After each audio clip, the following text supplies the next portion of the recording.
Hey, this video is if you had a Jandy JVA244 actuator that went bad.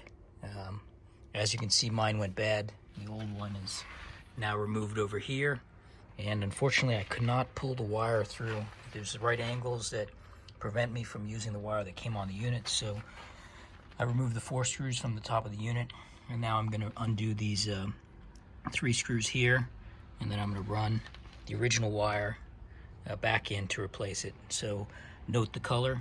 It's black, red, white, and don't over torque these 4 screws. So this is the cover that came off when I undid those. So I'll pause and come back after I get it attached. So I screwed the 3 wires on. I put the coupler back on. You'll be able to tell how much wire to put in because the old wire will have a crimp in it.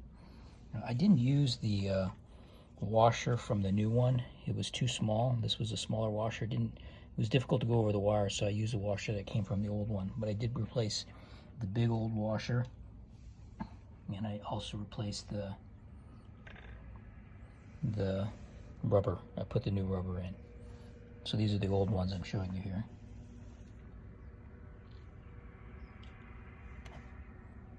Okay, so you can see I have black, red, white.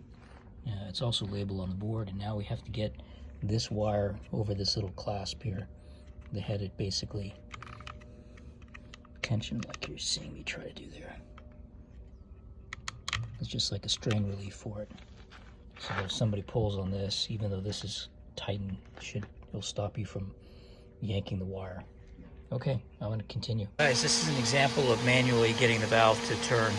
So you hit the switch underneath, you'll see it'll turn here. And right now my pool is too full, so I'm kind of getting some of that water to go to the spa. So I'm running it in this mode. It'll fill the spa up.